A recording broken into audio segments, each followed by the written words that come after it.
KFC স্টাইলে chicken fry তো অনেক খেয়েছেন, কিন্তু পটেটো ফ্রাইটা খাওয়া হয়েছে কখনো? আসসালামু আলাইকুম এভরিওয়ান। আলু দিয়ে অনেক বেশি ক্রিস্পি মচমচে একটা নাস্তার রেসিপি শেয়ার করব। এই রেসিপিটি তৈরি করা যায় আমাদের হাতের কাছে থাকা অল্প কিছু উপকরণ দিয়ে আর খুবই কম সময়ে।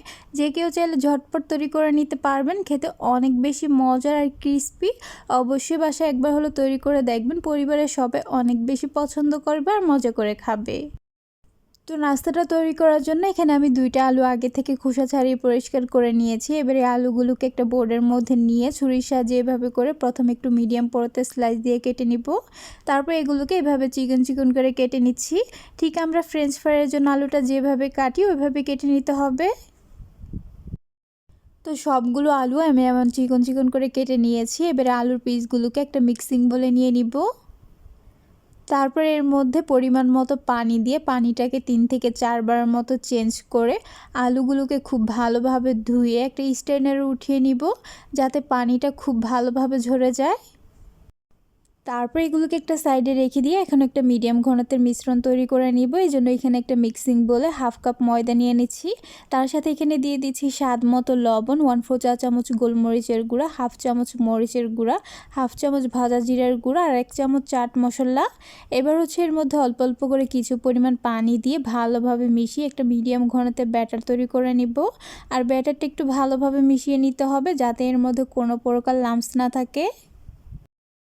তো এই তো আমি এমন একটা মিডিয়াম ঘনত্বের ব্যাটার তৈরি করে নিয়েছি। এখন এর মধ্যে আগে থেকে ধুয়ে রাখা 1 পিস আলু দিয়ে ব্যাটারটাকে খুব ভালোভাবে আলুর মধ্যে লাগিয়ে নিব। তারপর এটাকে এখান থেকে উঠিয়ে সরাসরি শুকনো ময়দার মধ্যে দিয়ে হাত দিয়ে এভাবে করে চেপে চেপে কুট করে নিব। আর ময়দাটা দিয়ে এভাবে কুট করার কারণে কিন্তু নাস্তাটা অনেক বেশি ক্রিস্পি হবে। আর একইভাবে সবগুলো নাস্তা কুট করে নেওয়ার পর এবার এগুলোকে ভেজে নিব। এই জন্য চুলায় একটা প্যানে পরিমাণ মতো তেল দিয়ে হাই হিটে গরম করে নিয়েছি। এখন এই গরম তেলের মধ্যে নাস্তাগুলো দিয়ে দিচ্ছি। আর নাস্তাগুলো দেওয়ার সময় এই পর্যায়ে কিন্তু চুলার আঁচটা হাইতেই রাখতে হবে, তা না হলে কিন্তু নাস্তাটা খুব বেশি ক্রিস্পি হবে না। এরপর সবগুলো নাস্তা যখন দেওয়া হয়ে যাবে, তারপরে এভাবে কিছুক্ষণ রেখে চুলার আঁচ কমিয়ে মিডিয়ামে রেখে কিছুক্ষণ পর এপাশ ওপাশ করে একটু লালচে কালার করে ভেজে নিতে হবে। তো এই পাশ ওপাশ করে নাস্তাগুলো আমার ক্রিস্পি আর একটু লালচে কালার করে ভেজে নেওয়া হয়ে গেছে। এই পর্যায়ে এগুলোকে তেল থেকে উঠিয়ে নিয়ে আপনাদের সাথে পরিবেশন করে শেয়ার করছি। বিকেলের নাস্তার জন্য এটা হতে পারে সবচাইতে সহজ আর সেরা রেসিপি।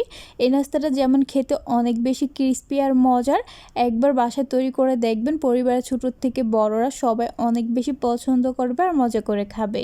আশা করছি আমার এই সহজ নাস্তার রেসিপিটি আপনাদের ভালো লেগেছে। ভালো লাগলে আমার পেজটা ফলো করার অনুরোধ রইল, তার সাথে আমার চ্যানেলটা সাবস্ক্রাইব করার। তাহলে আজ এ পর্যন্ত, আবার দেখা হবে নতুন কোনো এক রেসিপিতে। সে পর্যন্ত সবাই অনেক বেশি ভালো থাকবেন, সুস্থ থাকবেন। আল্লাহ হাফেজ।